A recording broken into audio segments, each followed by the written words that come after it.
नमस्कार दोस्तों, स्वागत है आपका मेरे चैनल पर। और आज मैं आपको लेके चलूंगा उत्तराखंड के 4 धामों में से एक पवित्र गंगोत्री धाम की ओर। तो चलिए शुरुआत करते हैं इस रोमांचक सफर की, जो दिव्यता और भक्ति से भरपूर है।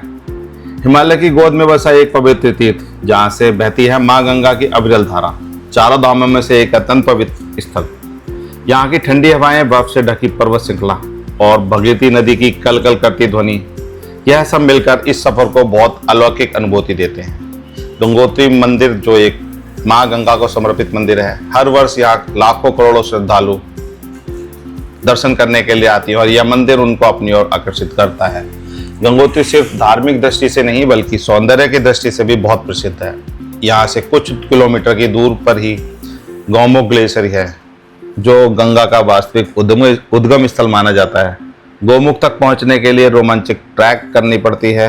यह वही स्थान है जहां से भगीरथी की तपस्या के फलस्वरूप मां गंगा धरती पर अवतरित हुई थी। और उत्तराखंड के 4 धामों में से गंगोत्री धाम दूसरा धाम है। पहले जब लोग दर्शन करने जाते हैं तो जाते हैं यमुनोत्री धाम, और उससे वापस आते हुए गंगोत्री धाम की यात्रा करने के लिए जाते हैं। अगर आप 2025 में इस यात्रा का हिस्सा बनने जा रहे हैं तो कमेंट्स में जय मां गंगा लिखना ना भूलें।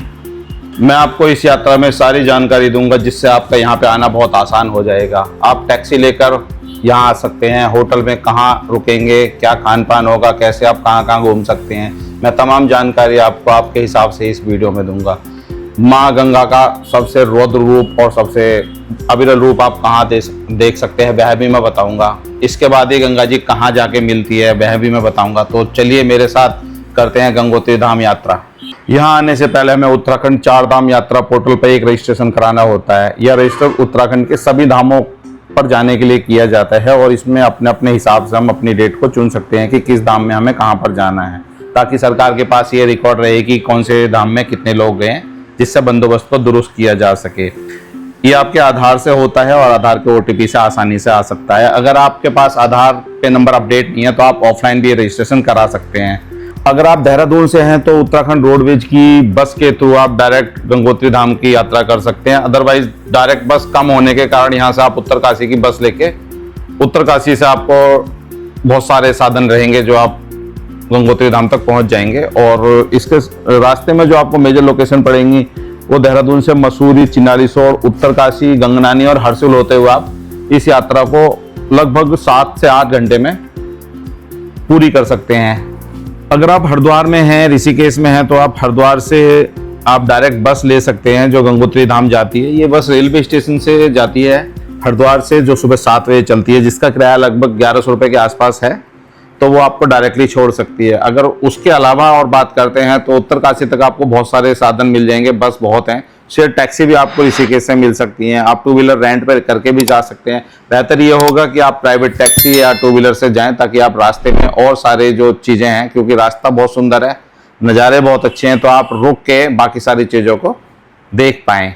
हरसिल आप रुक सकते हैं, गंगनानी रुक सकते हैं, मनेरी डैम आप विजिट कर सकते हैं। पर अगर आप बस के थ्रू जाएंगे तो हो सकता है कि आपको देखने के लिए ना मिले। और ये रास्ता लगभग 8 से 9 घंटे का है। बीच में भी बस एक जगह रुकती है जहाँ पे आप खाना खा सकते हैं।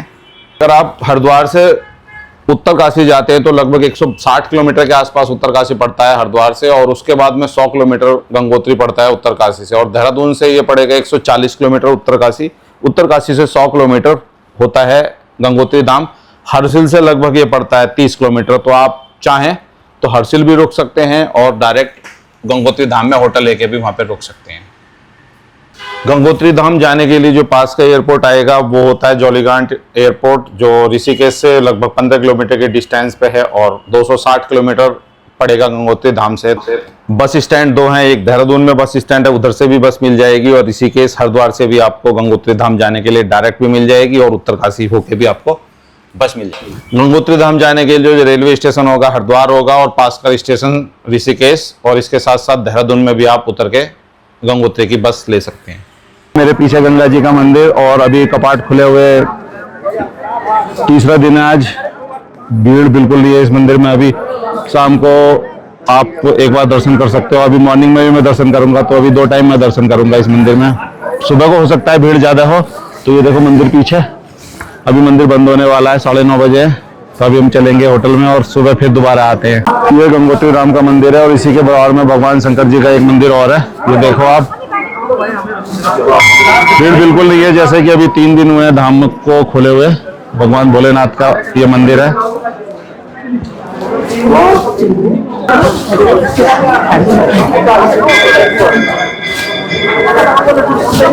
परिसर में ही हनुमान जी का मंदिर भी है और इसी के साथ साथ में ये गंगा माता का मंदिर भी है। धीरे धीरे करते रहो। ये देखो आप, तो मैं आपको दिखाता हूँ हनुमान जी का मंदिर भी।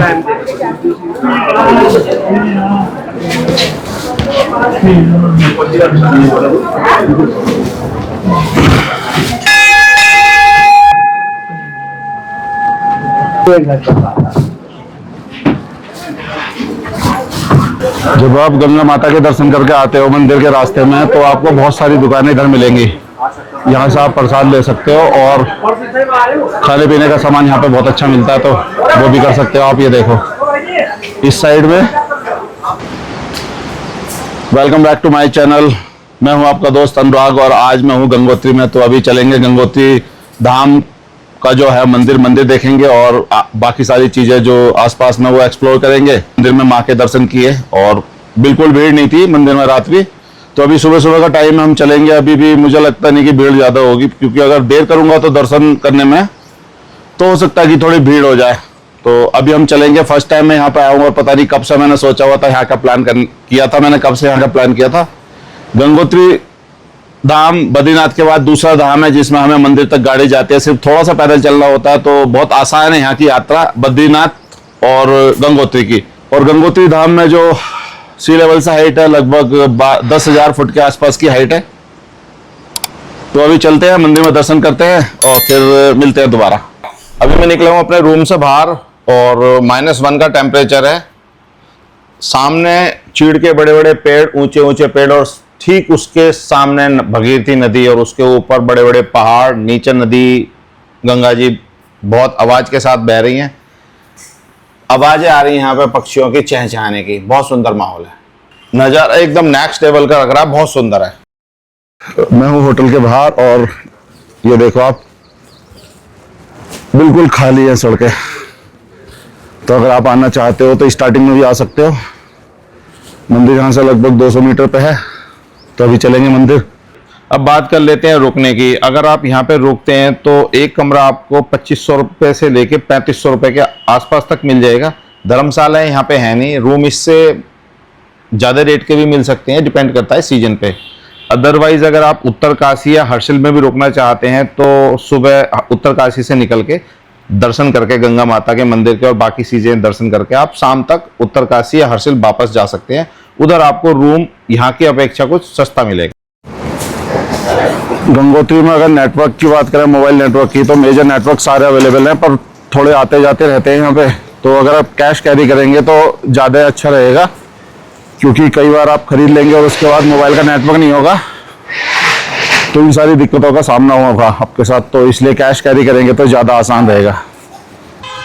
ये जो आप देख रहे हैं भगीरथ नदी, इसी के पास में बहुत बड़े बड़े घाट बनाए गए हैं। अगर आप चाहते हैं कि आप गंगा माँ के दर्शन करने से पहले गंगा जी में नहाएं, उसके बाद दर्शन करें, तो ऐसा पॉसिबल है। बहुत सारे लोग ऐसा करते हैं, पर जल बहुत ठंडा है। माइनस का टेम्परेचर होने के कारण आपको देखना होगा कि आप रूम से नहा के आएंगे या आप इसमें नहाना चाहेंगे। और जब कभी बारिश हो रही होती है तो ये जो बहाव है गंगा जी का, ये बहुत रौद्र रूप ले लेता है, तो इससे थोड़ा बचना रहेगा। और उस समय हम गंगा जी में नहीं जा सकते क्योंकि बहुत ज़्यादा तेज जल वहाँ पे रहता है।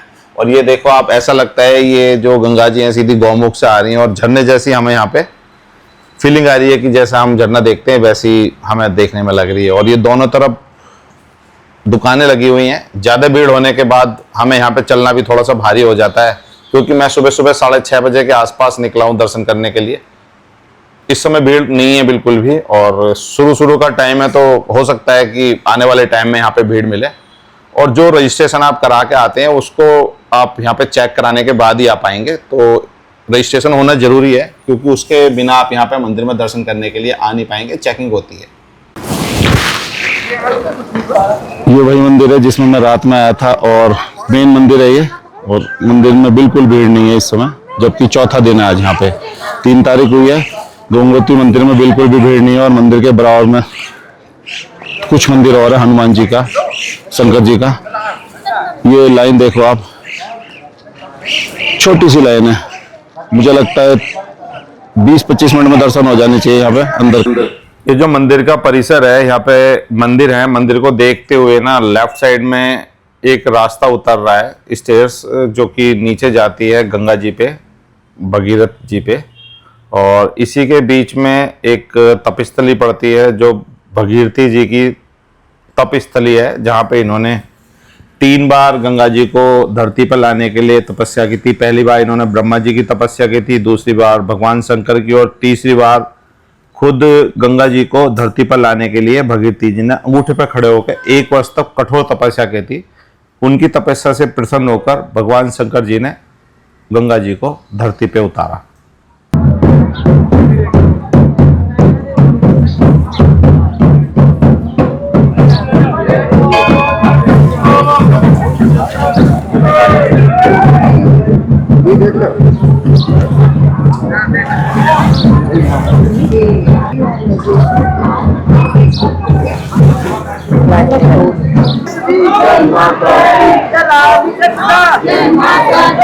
मैंने सुने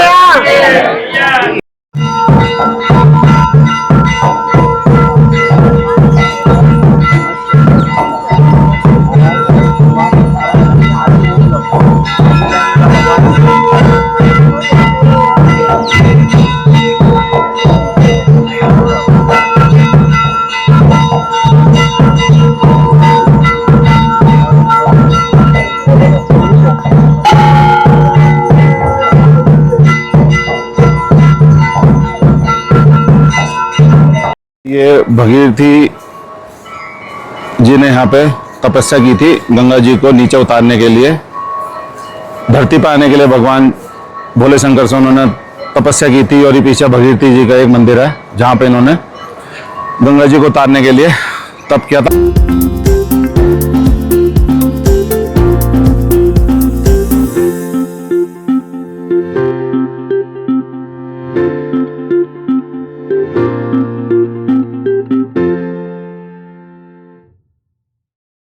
गंगोत्री से लगभग 19 किलोमीटर दूर गोमुख है, जहाँ से गंगा जी का उद्गम होता है। तो वो 19 किलोमीटर है, अगर आप चाहे तो वहाँ पे भी जा सकते हैं। और यही गंगा जी 233 किलोमीटर का सफ़र करके हरिद्वार भी जा रही है, और उसके बाद में फिर ये मिलती है गंगा सागर मानसरोवर।